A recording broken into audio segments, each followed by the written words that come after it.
Hello friends, Surat food and મોરમાં તમારું સ્વાગત છે।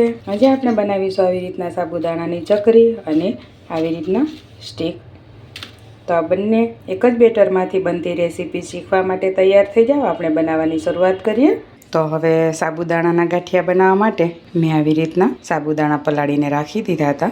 આ મેં ઓવરનાઇટ પલાળીને રાખ્યા હતા। એક પાણીથી ધોઈ સાફ કરી અને જેટલા સાબુદાણા હોય એનાથી 1.5 ગણું પાણી નાખી અને સાબુદાણા પલાળી દેવાના। આટલા સરસ સાબુદાણા પલળી અને તૈયાર થઈ જશે। હવે આને આપણે ઢાંકીને રહેવા દઈએ। આપણે બટાકા જોઈ લઈએ। તો અહીંયા બટાકામાંથી એર પ્રેશર રિલીઝ થઈ ગયું છે। આપણે ખોલીને જોઈ લઈએ। તમે જોઈ શકો છો કે બટાકા સરસ બફાઈ ગયા છે। અહીંયા મેં 2 કિલો બટાકા લીધા છે અને 2 કિલો સાબુદાણા લીધા છે। હવે આ બટેકાની છાલ ઉતારી લઈએ। તમે જોઈ શકો છો કે આ બટાકા છે ને એકદમ સરસ બફાઈ પણ જવા જોઈએ અને ફાટી અને છૂટા ન પડી જાય એવી રીતના બાફવા દેવાના છે। એટલે અહીંયા મેં 5 સીટી વગાડી એર પ્રેશર એની રીતે જ રિલીઝ થઈ ગયું એટલે બાફી દીધા છે। ઠંડા થઈ જાય એટલે આપણે બટાકાની પીલ કરી લઈએ। અત્યારે થોડા ગરમ છે, હાથમાં પકડાય એવા થાય એટલે આપણે છાલ કાઢી લઈએ।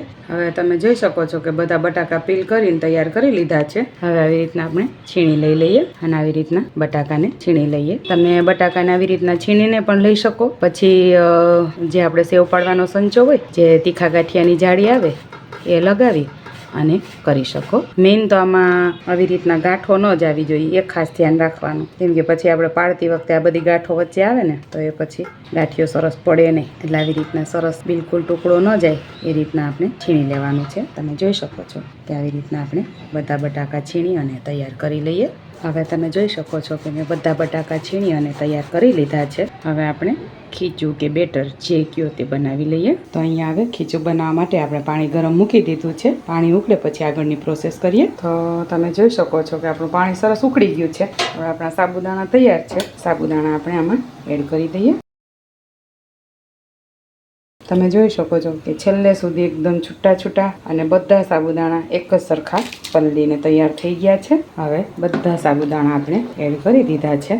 હવે આપણે આમાં સિંધવ એડ કરી દઈએ। તમે સોલ્ટ પણ એડ કરી શકો। એટલે આપણે બટેકાના ભાગનું પણ એડ કરી જ દઈશું। પહેલાં થોડું નાખવાનું, પછી વધારે જરૂર લાગે તો એડ કરવાનું। બધું પહેલાંથી નાખી દેશો તો ખારું થઈ જશે, ઓછું લાગે તો ફરીથી એડ કરી શકો। હવે આદુ મરચાંની પેસ્ટ એડ કરીશું, એકદમ ઝીણી વાટીને નાખવાની। તમે જેટલું તીખું ખાતા હોય ને મરચાં જેટલા તીખા હોય એ પ્રમાણે નાખવાની। આમાં તમને પસંદ હોય તો મરી પાવડર પણ એડ કરી શકો। આખું જીરું પણ સારું લાગે છે।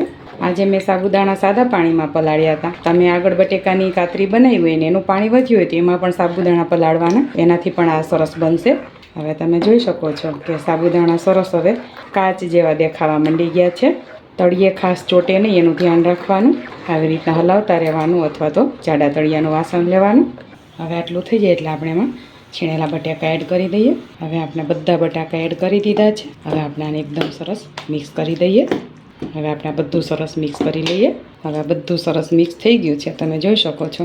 મેં આજે આવી રીતના ગેસ ઉપર બનાવ્યું છે। તમે બાફેલા બટાકા અને પલાળેલા સાબુદાણા એમને ઠંડા મિક્સ કરીને પણ બનાવી શકો, પણ એ થોડું કડક થશે અને આવી રીતના બનાવવાથી વધારે સોફ્ટ થશે। મેં અત્યારે સાબુદાણા અને બટેકા અડધા અડધા લીધા છે। તમે વધારે સાબુદાણા અને ઓછા બટેકા એવી રીતના પણ લઈ શકો, એ વધારે સોફ્ટ થશે, પણ એમાં સાબુદાણાનો ટેસ્ટ વધારે આવશે। અને હું બંને અડધું અડધું જ લઉં છું અને એનો ટેસ્ટ બહુ જ સરસ આવે છે। હવે તમે જોઈ શકો છો કે સાબુદાણાના બટેકા, ગાંઠિયા, મૂર્ખા જે કયો એનું બેટર સરસ તૈયાર થઈ ગયું છે। અત્યારે આટલું ઢીલું છે, હજુ ગરમ છે, એટલે ઠંડુ પડશે એટલે વધારે થોડું હાર્ડ થઈ જશે અને ઠંડુ પડે પછી જ આપણે આગળની પ્રોસેસ કરવાની છે। હવે આને ઠંડુ થવા માટે મૂકી દઈએ। હવે તમે જોઈ શકો છો કે આપણું ખીચું એકદમ સરસ તૈયાર થઈ ગયું છે। આવી રીતના ગ્લાસ લઈ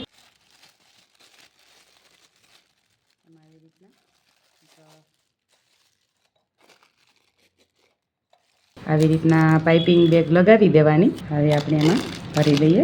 તમારી પાસે જો આવી રીતના પાઇપિંગ બેગ ન હોય, જે જાડી કોથળીઓ આવતી હોય એ પણ તમે લઈ શકો। પાઇપિંગ બેગ ભરાઈ ગઈ છે, સાવ ઉપર સુધી નથી ભરવાની, થોડી ખાલી રાખીશું। ઉપરથી દબાવશું એટલે નીચે જતું રહેશે। આમાં આપણે જરૂર હોય એવડો જ કટ આપીશું। સાબુદાણા નીકળી જાય એવડો આપણે કટ આપવાનો છે। બસ આવી રીતના આપણે કાઢી લઈએ।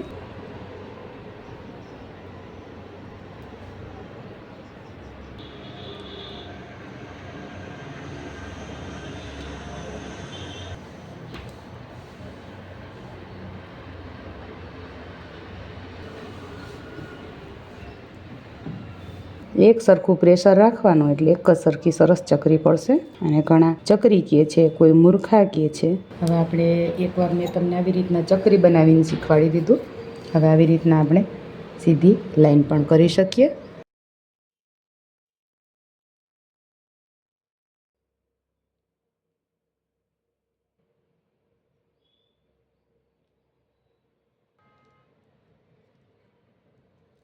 તો તમે જોઈ શકો છો કે આવી રીતના આપણે સ્ટીક પણ બનાવી શકીએ અને ચકરી પણ બનાવી શકીએ. તમને જે અનુકૂળ હોય એવી રીતના બનાવવાનું. તો હવે હું આવી રીતના બધું બનાવી અને તૈયાર કરી લઉં છું અને પછી આપણે આને 5 થી 6 કલાક માટે તાપમાં સુકાવા દઈશું. હવે તમે જોઈ શકો છો કે આ બધી ચકરી પણ સરસ સુકાઈ ગઈ છે.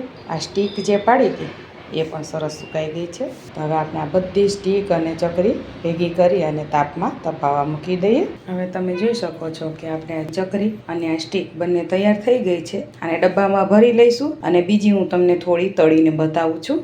હવે તેલ ગરમ થઈ ગયું છે, આપણે વેફર તળી લઈએ.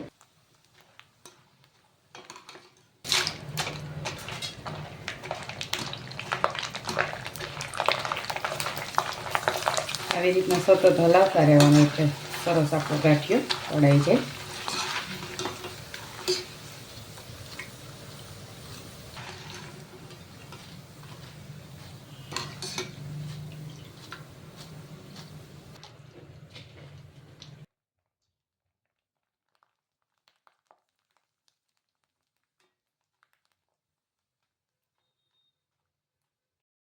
તો ફ્રેન્ડ્સ, તૈયાર છે આપણી સાબુદાણાની ચકરી અને સ્ટીક. તો આ રેસીપી તમને કેવી લાગી તે તમારા ફીડબેક મારી સાથે ચોક્કસથી શેર કરજો. અને આવી નવી નવી રેસીપીના વિડીયો જોવા માટે મારી ચેનલને સબસ્ક્રાઇબ કરી લેજો. બેલ આઇકન દબાવવાનું ભૂલતા નહીં. આ વિડીયો જો તમે ફેસબુકના માધ્યમથી જોતા હોય તો મારા પેજને ફોલો કરજો, લાઇક કરજો, તમારા ફ્રેન્ડ્સ અને ફેમિલી સાથે ચોક્કસથી શેર કરજો. Thank you for watching.